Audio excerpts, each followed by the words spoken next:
المرسلين وصدق ونصح محمد والحسن تسلم البدوي أجل قوسي الجميع أن يكون له الملك والحق ومن بالله بسم الله الرحمن الرحيم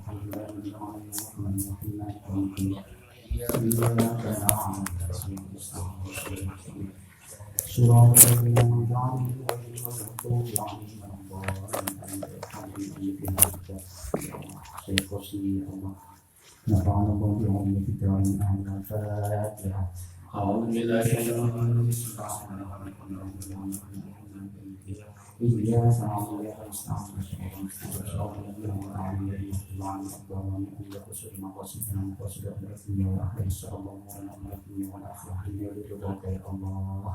Al-Fatihah.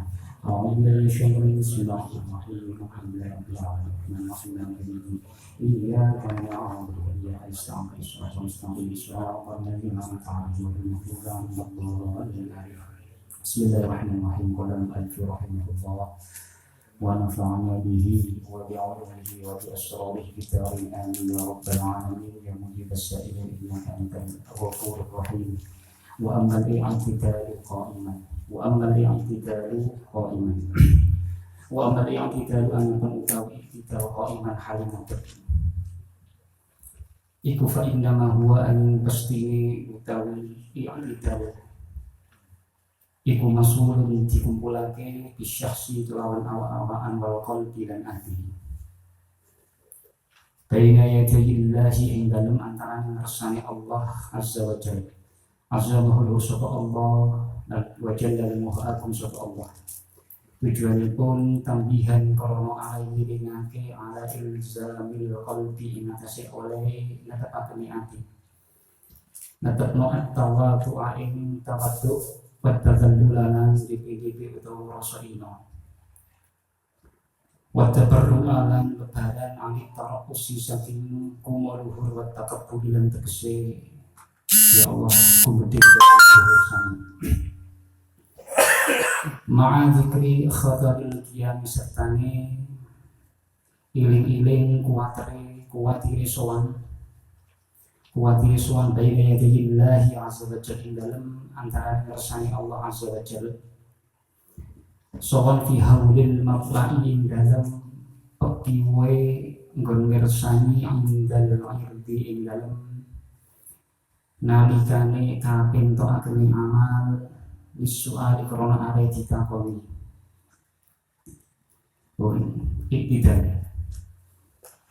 Iktidal ini punika sinkronisasi antara badan dengan hati di hadapan Allah Subhanahu wa taala, tambihan ala ilzamil qalbi. Tujuannya adalah untuk mengingatkan terhadap hati kita untuk selalu tawadhu dan merasa hina dan menjauhkan diri dari yang namanya takabur. Terus sing jenenge tidak menika dalam keadaan berdiri menika identik dengan kesombongan, sedangkan duduk menika identik dengan napa naminipun tawadhu. Jadi tambihan ala ilzamil qalbi. Tujuannya menika untuk mengingatkan agar hati tetap rendah diri dan juga tetap tidak merasa tinggi hati, membebaskan diri dari yang namanya takabur. Ma'a dzikri khataril qiyam sertane iling-iling musafir dengan mengingat bahwasanya besok kita akan dihadapkan wonten ngarasanipun Allah Subhanahu wa taala pada waktu yaumil qiyamah untuk diberikan pertanyaan-pertanyaan pertanggungjawaban tentang apa yang telah kita lakukan wonten salumayang bumi.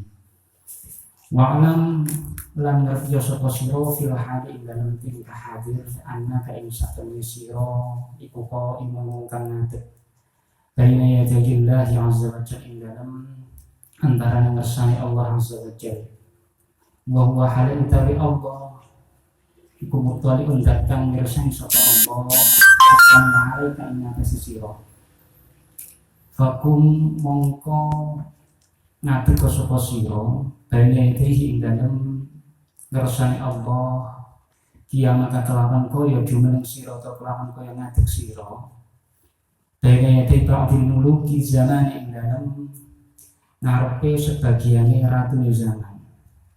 Ing kunta lamun ana sapa sira iku ta'jizu apes sapa sira an ma'rifati kun hijalalihi saking ngaweruhi sejatine agunge Allah Ta'ala. Lek awak dhewe gak iso bayangne keagungan Allah Ta'ala pada waktu itu menika bayangno lek awak dhewe iki ngadeg sebagian daripada raja-rajanya dunia. Awak dhewe bayangne lek ngadeg presiden awak dhewe leh ngurmati kaya apa, lek regani kaya apa. Pada waktu menghadap presiden mawon awak dhewe nggih klambi kudu klambi safari, kudu gawe klambi batik, memakai pakaian yang terbaik yang kita miliki, menggunakan tutur kata yang lembut, tutur kata yang sopan. Itu kalau berhadapan dengan presiden atau seorang raja atau pemimpin suatu daerah. Nah, apalagi pada waktu kita menghadap Allah Subhanahu wa Ta'ala, yang mana Allah Subhanahu wa Ta'ala adalah zat yang menciptakan seluruh pemimpin-pemimpin dunia. Otomatis lebih ikraman wa ta'ziman terhadap Allah Ta'ala. Didik mawon amban niat anapun utawi niat iku fa'azmun mongko nejo ala ijabatillah ing atase ibadah man Allah Ta'ala azza wa jalla Allah jalla muhammad sapa Allah ya Allah fintisali amrihi ing dalem nurut ing perintah Allah bisolati kelawan nglakoni salat wa ikmamiha lan nyempurnake ing salat tujuanipun rojaan karo ngarep-ngarep disawabihi maring ganjarane Allah wa khaufan lan karo arep wedi min angka saking patrapane Allah wa qalban lan karo arep berhil kurbati maring peparep minhu ya Allah maring Allah mutaqallidan tur ngegungake bimbingati maring agung nikmat minhu saking Allah Ta'ala diiznihi kelawan izine Allah laka maring sira ya Allah fil munajati ing dalam munajat utawa kudise ma'a kasrati isyanika sertane akeh maksiat ira fa'adzim mongko ngegungno sapa sira fi nafsika ing dalam awak ira utawa ing dalam ati ira qadra munajatihi ing pangkat munajat marang Allah Ta'ala. Niat yaitu penyengajaan terhadap, jadi niat dengan sholat itu maksudnya penyengajaan terhadap ibadah pada Allah Ta'ala menuruti perintah dari Allah Ta'ala yaitu sholat dan menyempurnakan terhadap sholat. Tujuan itu menopo mengharap terhadap pahala dan juga takut akan siksanya Allah Subhanahu wa Ta'ala dan juga untuk takarrub kepada Allah Subhanahu wa Ta'ala. Dan mutaqallidan lil minnati minhu bi idznillah fil munajati ma'a kasrati isyanika, dan menyukuri atas anugerah daripada Allah Subhanahu wa Ta'ala yang mana Allah Ta'ala tetap memberikan kesempatan kepada kita untuk melaksanakan ibadah pada Allah Ta'ala meskipun awak dhewe niki akeh dosane. Niki luar biasa. Terus Allah Ta'ala menika nakdir awak dhewe untuk melakukan kemaksiatan menika saged. Allah Ta'ala menakdir kita untuk tidak pada majelis taklim ini saged. Allah Ta'ala nakdir awak dhewe nglakoni ukara-ukara sing tidak sesuai kali syariat saged. Akan tetapi meskipun kita itu melakukan kemaksiatan yang luar biasa banyak, kita masih tetap diberi takdir oleh Allah Subhanahu wa Ta'ala untuk melaksanakan sholat. Itu merupakan anugerah yang luar biasa. Jadi awak dhewe cara kasane tembung awak dhewe itu wakil dosa ini gak kehitung, tapi tetap ditakdir oleh Allah Ta'ala sik tetap duweni kesempatan untuk melaksanakan sholat. Sementara sholat menika mabena sholat was sholat itu kafaratun lima bainahuma. Jadi antara satu sholat dengan sholat yang lain itu merupakan penghapus dosa. Nah itu luar biasa. Ya. Dipikir-pikir awak dhewe ditakdirkan Allah Subhanahu wa Ta'ala untuk tidak melaksanakan sholat, gak ning masjid, gak ning mushola, gak ning langgar, kan jelas iso. Tapi ternyata Allah Subhanahu wa Ta'ala menakdir kita untuk melaksanakan sholat yang di langgar, yang di masjid itu merupakan anugerah yang luar biasa. Fa'azim fi nafsika qadarun munajah. Jadi anugerah sing luar biasa gede banget sing jenenge salat. Ojo sampai awak dhewe iki nganggep bahwa salat itu awak dhewe pemikirannya masih cenderung kepada fikih saja, maka longgar waktunya. Yo berarti itu jam 3 salat asar. Wong kok salat isya ya kok jam 3 bengi. Mari. Lah awak dhewe pikirannya dan tetap menganggap bahwasanya sing jenenge salat itu bukan merupakan anugerah yang luar biasa yang telah diberikan Allah Ta'ala pada kita. Nah, awak dhewe nganggep bahwasanya sing jenenge salat itu merupakan anugerah yang luar biasa yang merupakan kafaratul dzunub. Maka otomatis awak dhewe boten bakal kepeko. Boten nganggep sing jenenge salat menika adalah sesuatu perkara yang biasa. Jadi awak dhewe gambarnya mawon pada waktu ada seorang ayah yang mana memanggil seorang anak untuk diberikan sesuatu, dipanggil anaknya langsung dan moro. Maka pada waktu itu otomatis nilai plus dari seorang ayah. Bolak-balik terus mesti langsung dan otomatis nilai plus akan semakin banyak dari seorang ayah pada anaknya tersebut. Pada waktu awak dewi ditinggali oleh Allah Ta'ala untuk melaksanakan ibadah sholat. Ini ada nenek omat, awak dan moro otomatis Allah Ta'ala akan. Nah, ini berarti gambarnya harus nanti uang. Jadi yang namanya takarub kita pada Allah Subhanahu Wa Taala sama sekali tidak ada yang sia-sia. Bukan yang kan sia-sia. Wa in taqarraba ilayya bisyibrin taqarrabtu ilayhi zira'an. Wa in taqarraba ilayya zira'an taqarrabtu ilayhi ba'an. Lek wong kumu nyetik marang aku kira-kira sakilan aku bakal nyetik marang wong iku mau kira-kira sak zira. Lek wong iku mau nyetik marang aku sak zira, aku bakal nyetik marang wong iku mau sak cepo. Lah saking hadis qudsi menika dituduh oleh Allah Ta'ala menika akan memberikan yang lebih baik dari apa yang kita usahakan. Jadi awak dhewe cara pasan tembung awak dhewe salate rapat sekrup utawa rapat ini ajek lah. Semono ndonga pas wayane masalah kok.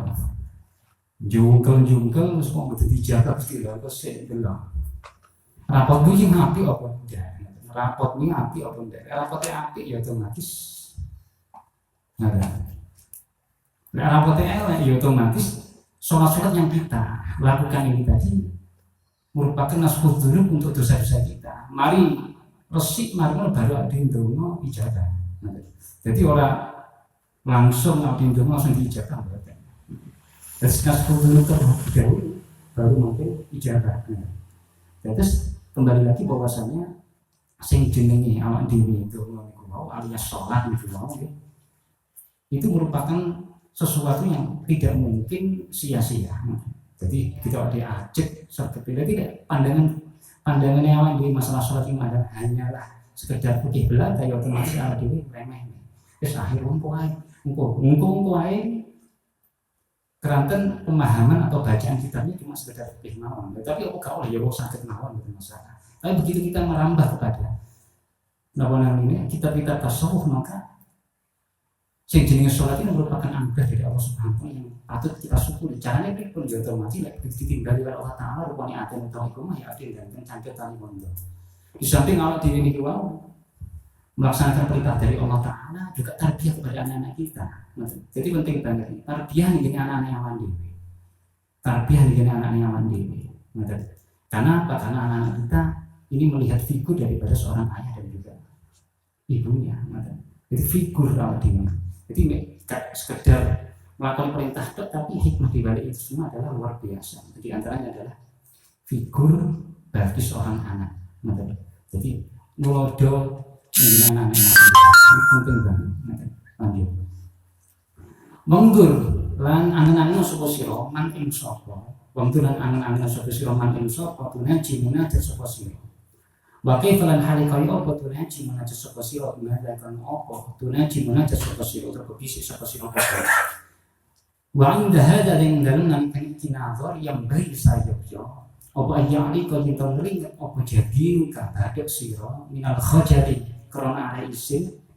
Wa tarta'idalan ya Allah gumeter apa faro isu kapira-pira rasul sira minal haibati krana are wedi. Wayas lan pucet utawa muning menjadi kuning saged pucet benae.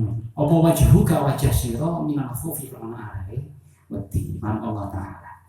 Nah niki. Jadi wanggur mantunaji wa kaifatunaji wa madatunaji. Awak dhewe kudu angen-angen awak dhewe sing didepi sapa pada waktu awak dhewe sholat. Pada waktu awak dhewe ibadah sing didepi iki sapa awak dhewe. Nah,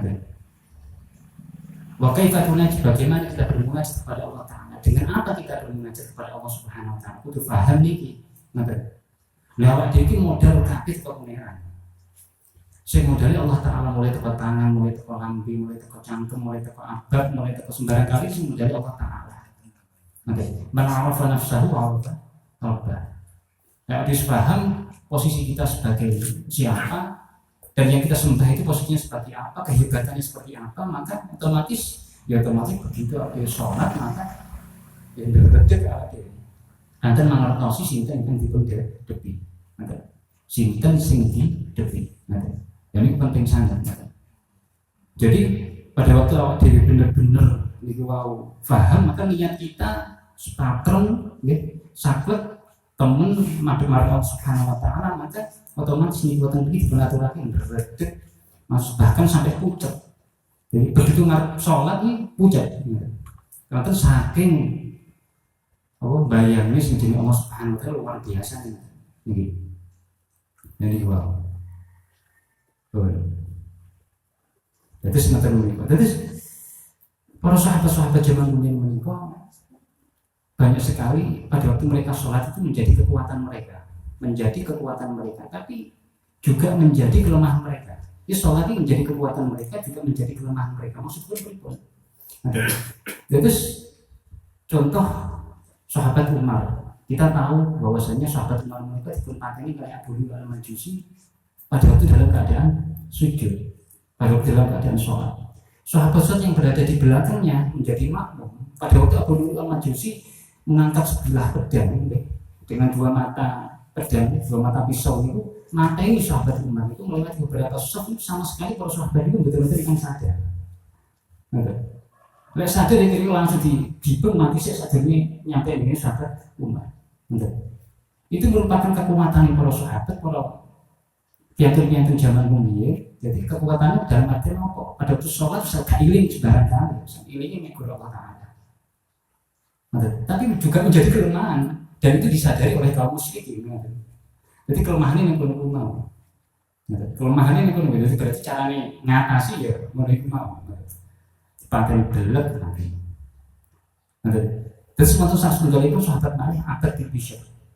Abad bin Bishr suatu ketika ditugasi ini kan jadi tenda dua orang yang Abad bin Bishr masih tenda supir.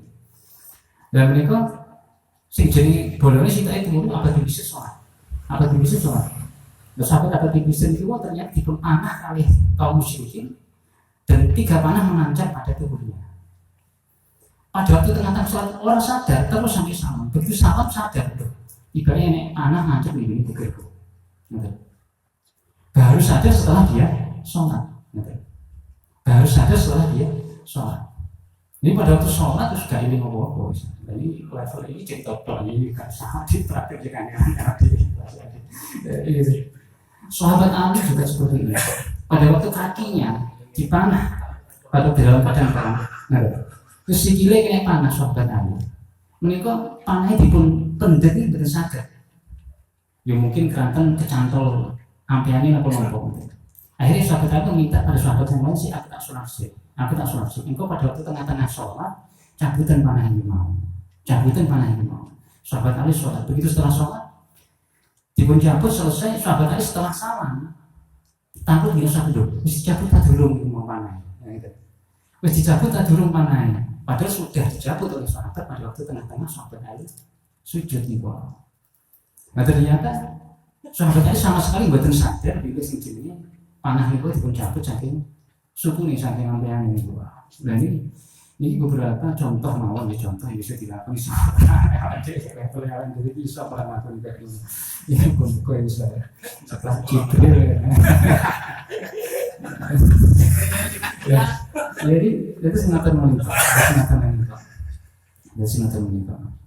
Oh, ya Allah, alhamdulillah. Itu seperti itu. Pada waktu kita tahu bahwasanya yang kita hadapi itu sinten, maka awak dhewe bener-bener iso mbayang.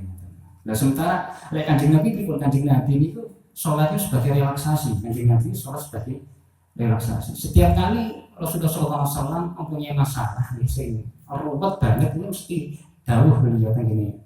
Para sahabat, arihna ya Bilal bis shalah, arihna ya Bilal bis shalah. Bilal istirahatno nganggo salat. Jadi istirahatno Bilal nggih salat. Ngarep Bilal teko kon adzan. Istirahat iki salat. Lek awak dhewe istirahat ini mau istirahat ya dulu, salat ini mau masalah ya. Salat ini masalah kan. Kanjeng Nabi istirahat relaksasi ini nganggo salat. Arihna ya Bilal bis shalah. Arihna ya Bilal bis shalah. Nah, Kanjeng Nabi jadi relaksasi ini dengan cara sholat. Jadi awal dia sholat itu masalah. Jadi ini sekedar cerita-cerita dari para salafun shalihun, dari para sahabat, dari para Rasulullah SAW tentang sifat-sifat sholat mereka. Yang muka-muka itu ya sholat. Ya cerita tentang muka-muka mawan anak dia. Sholat masalah. Wa amma takbir wallahu ta'ala a'lam bissawab. Ini gua tadi cerita sedikit tentang jadi alhamdulillah kita sakit kenal semuanya dengan Hamdaniyah, yang mana kita tahu bahwasanya Hamdaniyah itu merupakan pondok yang luar biasa, historisnya luar biasa, istimewanya ya, merupakan salah satu pondok yang paling sepuh di tanah Jawa sak mangkune Sidogiri. Ternyata tahunnya itu kaca segede Sidogiri itu ternyata langsung sepuh ya, ditimbang di Yasimo ditimbang Hamdaniyah itu itu Hamdaniyah itu 1787 ya harus ya sih 1787 Hamdaniyah menikah. Nah kalau ingin cerita Mbah Jazuli menikah kawan abah namanya Mbah Naib, timbalan ini Mbah Jazuli kawan abah jenis Mbah Naib alias Mbah Usman. Dan itu sedanten itu tidak ada sing ahli ngaji ya Pak. Pelosok pada waktu zaman itu adalah panggonannya kemaksiatan pada zaman itu, pada eranya sebelum Mbah Jazuli lahir. Memang anjing panggonan sembarang kali kan pelosok. Memang belum ada pondok di situ memang.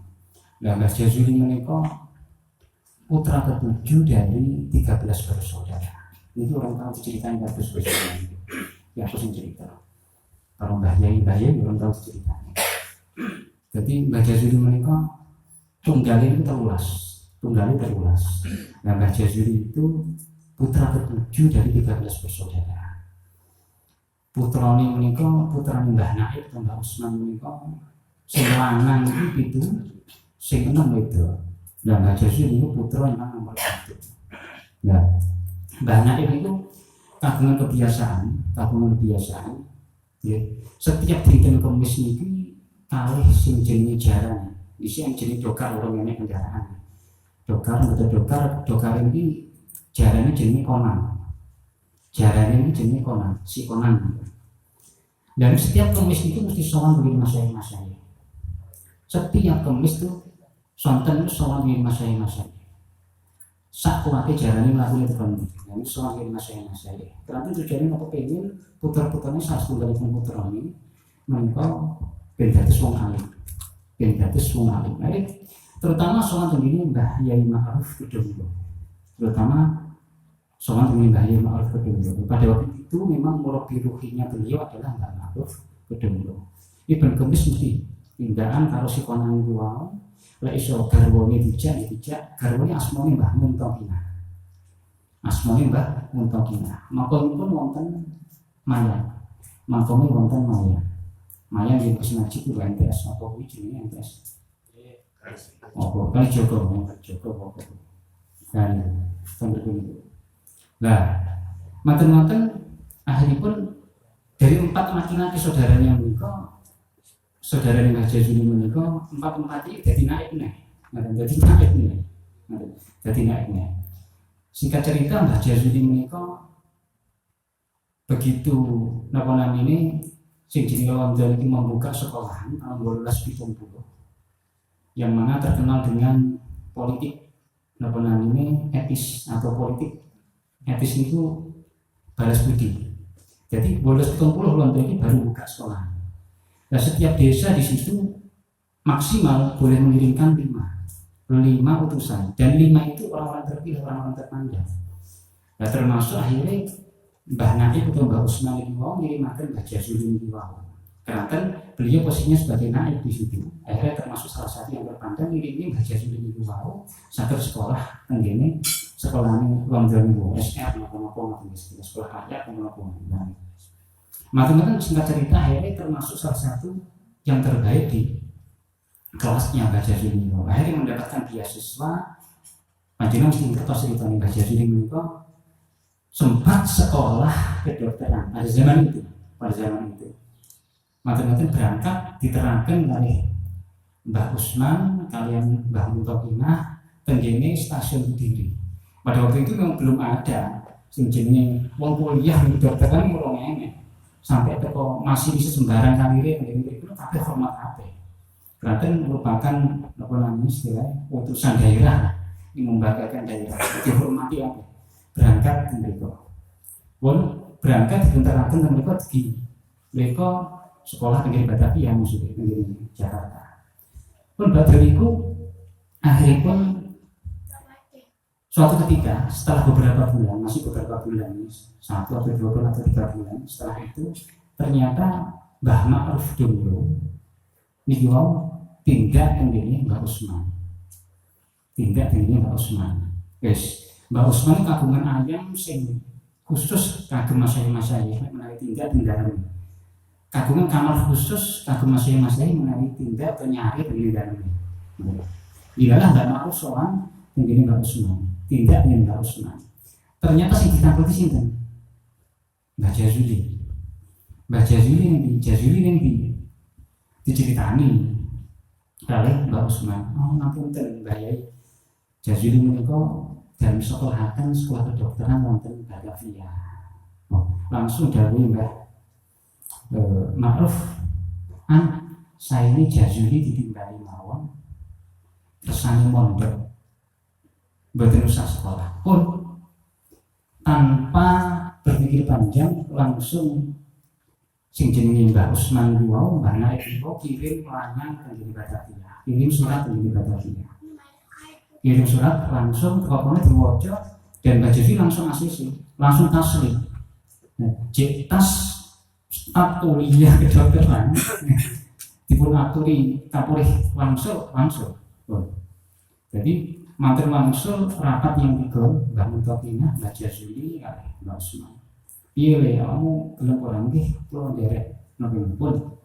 Jadi singkat cerita pertama kali mondok niku wonten Gondang Legi Nganjuk. Wonten Gondang Legi Nganjuk menika mondok namung 6 bulan, menika belajar Quran kali nahwu. Gondang Legi Nganjuk menika belajar Quran kali belajar nahwu. Macam-macam berikutnya mohon begini sono. Sono itu buatan ngantos tasrifannya kan gitu. Mulai sono terkenal pada waktu itu adalah tasrifannya. Mondok teng sono, macam buatan ngantos tunggal tahu, mondok begini. Dan itu tidak sejak hasil di luar kita generasinya pada waktu Mbah Hosim. Nah, mondok teng mriki buatan ngantos setunggal tahun, terusnya. Tapi sing kelas di mana boleh tampil. Dan gua Mbah Jazuli niku mondok teng mriki niki wau wonten boten mbah-mbah mriki ingkang mangertos kinten berapa bulan atau berapa tahun atau pripun enten ingkang mangertos boten. Sedanten pianten-pianten sepuh sampun kepundhut sedaya. Nah, dados matur-matur teng mriki niki baru tenggene Mojosari yang terkenal dengan Mbah Zainuddin Mojosari. Nah, Mbah Zainuddin Mojosari ternyata turun ke lima, jadi pemegang pondok turun ke 5. Mbah Yai Khazina turun ke 3. Nah, Mbah Yai Zainuddin Mojosari itu turun ke 5, muassis daripada apa namanya Mojosari itu sih ternyata Mbah Ali Imron. Mbah Ali Imron itu mondok tenggene Mbah Salimin Lason. Mbah Ali Imron nggih karomahnya luar biasa. Mbah Ali Imran yang kagungan ingkang muassis daripada namanya Mojosari itu pada waktu mondok tinggal Mbah Salim ini. Suatu ketika pada waktu mondok kan Mbah Salim ini digugai sholat wengi. Dilala kok enek salah siji sarung, sarung santri ini kok muruk. Wah, sopo iki arek waktu niku dereng wonten lampu, dereng apa-apa. Akhire dititeni carane niteni dibundeli. Dibundeli sarungnya. Sarungnya ditaleni. Sarung. Pun enjine santri-santri boten pati sedanten sapa sing sarunge mau pas tangi kok enek bundelane. Ngacuk ternyata Mbah Ali Imran. Nah, Mbah Ali Imran akhirnya dipun rapiaken kalih putrane Mbah Salim. Pun matur-matur begitu dipun rapiaken akhirnya dipun perintah kalih Mbah Salim niku Mbah Ali Imran kapurih babat alas buka pondok teng Mojosari Manjuk niku wae. Pertama kali niku. Pun. Lah niku dipun tirakati tahunan teng niku alas panggone setan panggone jin barang awe dan dibine sembarang kali. Nirakati tahunan lho puluhan tahun. Pun matur-matur gawe ditirakati terus mari ngono gawe pondok teng niku. Pun. Lah, maka dari itu terkenal di Mojosari niku wau santri-santri ini boten parang tirakat, ya. Kalau tirakat, karena sing dirakat iki wis Mbah Ali Imran. Kalau tirakat murni kon sinau, kon belajar, kon tahu. Wis murni, kalau tirakat. Lah niku diadopsi oleh Pondok Al-Falah. Semenjak zaman Mbah Yai Jazuli ngantos dumugi Mbah Yai Sugeng. Sehingga kula jenengan-jenengan biasanya dhisik gak usah poso, gak usah tirakat. Ane penting sinau, penting belajar tenanan. Dari niku sanate saking niku saking Mojosari. Lha saiki lagi tirakat, Pak. Lan dhisik sing nirakati guru nggih, dhisik sing nirakati kiai nggih, dhisik masanya sing dirangkat. Ha, dhewe saiki. Mau kesempatan digawe dalil ya, mau dhisik membaca sini enggak tirakat, aku ora tau tirakat. Ada poso ora tahu, seneng kemis ora tahu. Aku tahu meneh. Ini sedikit cerita tentang awal kau yang belajar Jazuli kalian pondok mriki. Pun. Terus cerita mungkin kita dados inspirasi, motivasi bagi kita sedaya. Lan sing paling penting iki wong nopo? Sing paling penting adalah Mbah Usman menika piyantun ingkang boten saged ngaos tapi kenging misalnya putra-putrine menika saged ngaos. Akhirnya salah satu pria dari piyambake nyedek ning masyayikh, nyedek ning kiai-kiai. Man arada ayyakuna ibnuhu aliman fayambahi ayyura ajal ghuraba min al-fuqaha wa yukrimahum wa yu'azzimahum wa yu'tiyahum syai'an. Illam yakun ibnuhu aliman yakunu hafidhuhu aliman. Terus iku dalile wonten taklim ngoten niku. Dadi lek awak dhewe krasa gak pati pinter, pengen anake awake dhewe pinter ya. Nyedek ning masyayikh, sowan ning masyayikh ben anak yang dhewe ketularan alim utawa lek anak yang dhewe ketularan alim putune awake dhewe dadi wong alim. Ngoten.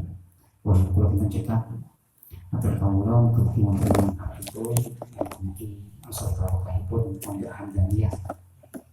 Al-Fatihah. Iya,